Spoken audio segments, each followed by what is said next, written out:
Hey guys, Argent Templar here, the character profile of Anakin Skywalker. Anakin Skywalker is a character I hated as a kid, but as I get older and I get edgier, I increasingly come to like him, and I kind of regard him along with Obi-Wan as being the most sympathetic character in the prequels. I really don't find Padme sympathetic. I find Palpatine sympathetic, but most people probably don't.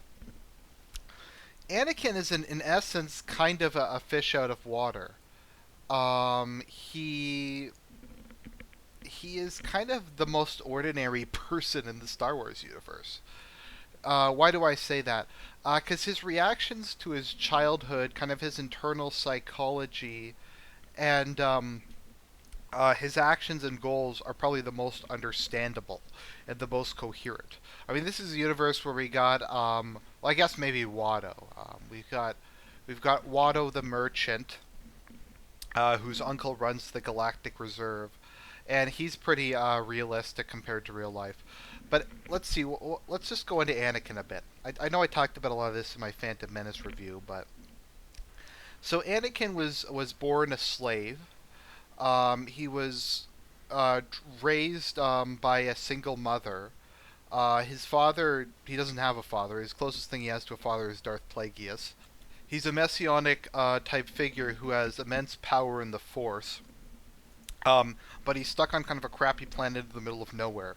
And he grew up among extreme violence, corruption, crime, a society where everyone double crosses everyone and only the strong survive. And throughout all of this, he became a hard person.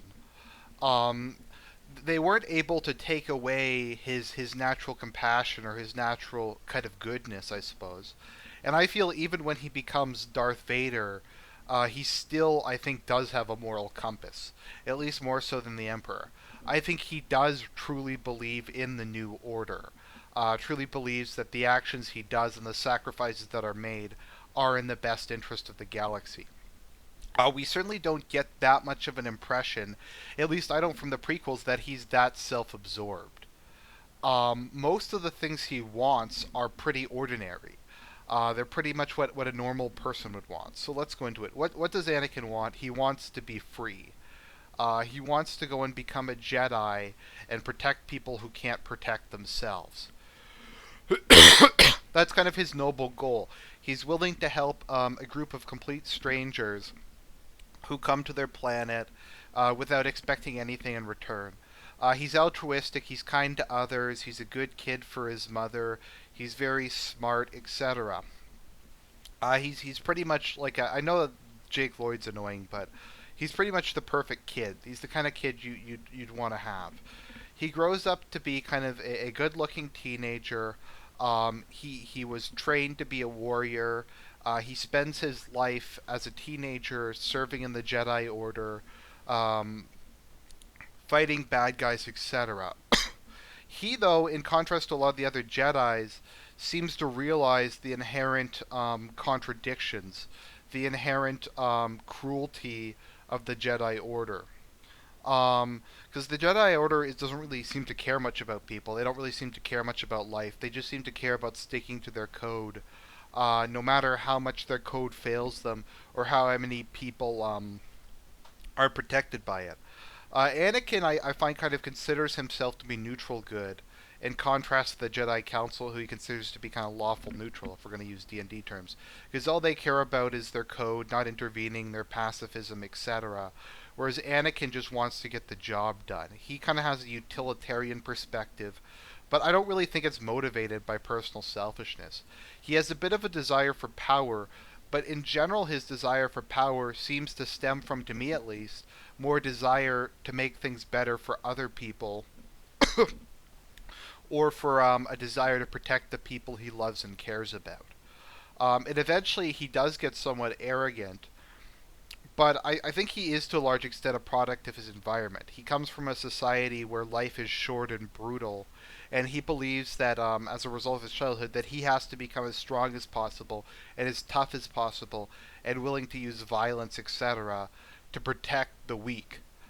Because societies like Tatooine where you have ISIS, and then you have the Huts, and then you have the merchants, and the population of slaves who have to pay ISIS protection, extortion. Those societies are very harsh and brutal. And he saw the vast majority of the people were slaves with a slave mentality, and they couldn't take care of themselves, and they couldn't even really have they rebelling wouldn't even occur to them because they were such sheep. So Anakin kind of cultivated an opposite of that.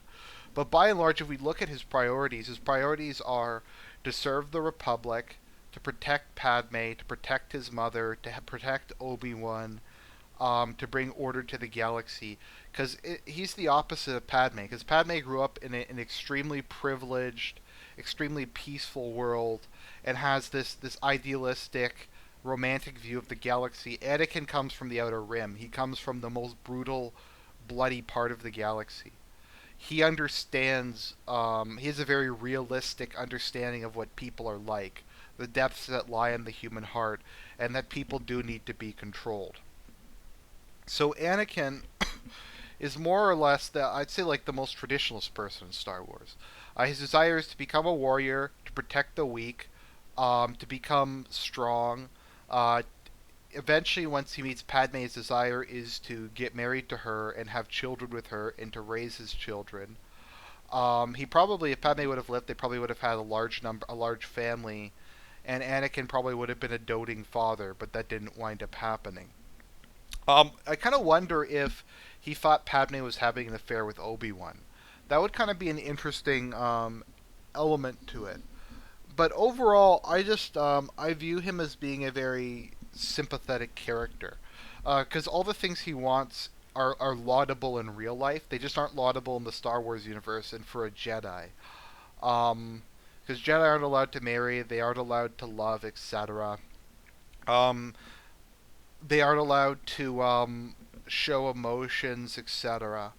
And I think in them, Anakin just sees the people who stood by and did nothing while his mother was enslaved, while the people he watched growing up died. And I think he sees that in the Republic too, and he wants to build the Republic into something that can fight evil, that can deal with evil like the slavers, like the separatists. I'm sure he hates the separatists because they represent economic exploitation.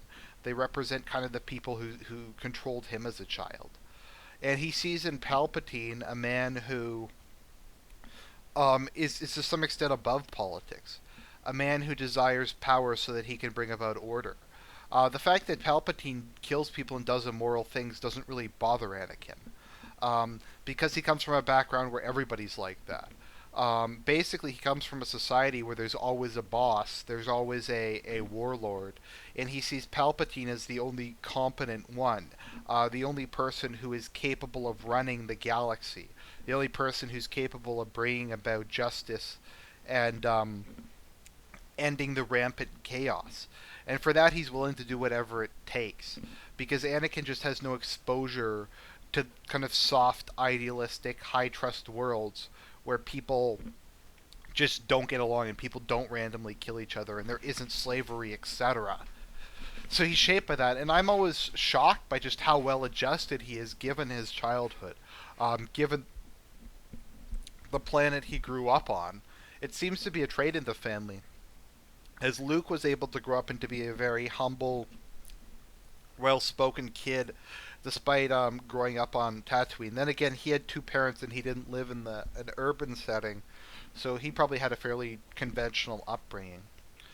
Why Obi-Wan? Why Anakin likes Padme? I'm not really sure. I think he likes her strong will, obviously her attractive features, etc. But I think he sees someone that he needs to red pill, and that's kind of how I view the relationship now. Anakin keeps trying to red pill Padme and tries to expose her to the harshness of the universe. I think he sees her as being naive and childish, and it kind of triggers within him the patriarchal urge to kind of protect her, to take her under his wing, and to make her his mate. Because he sees someone who's completely incapable of dealing with the realities of the universe, and he feels protective towards her.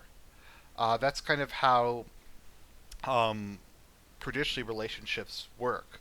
Um, the male is kind of the one who deals with the external world, and the female deals with the internal dynamics of the family. Um, the woman rules the house, and the man rules the relationship with the outside world. And it's kind of just a traditional aspect of manliness to be very protective of women and to want to rescue them, as it were. Although Anakin does this in a fairly traditional way, it's not really a white knighting way. Um, he wants to be the man in the relationship. He doesn't really seem to take much crap from Padme. He very strongly asserts kind of his masculine identity. I think that is something laudable about Anakin. He is kind of a man's man. I mean, they got Hayden Christensen to play him, and they made him kind of whiny and kind of dopey, I guess, and kind of effeminate. But overall, I think he is a very strong person, and he is a strong male figure. And I just have come to like him a lot more than I did when I first watched the movies. Maybe it's just a symptom of getting edgier. Maybe it's a symptom of getting older. I don't know. But Anakin Skywalker, he's a good guy. This is Argent Templar signing out.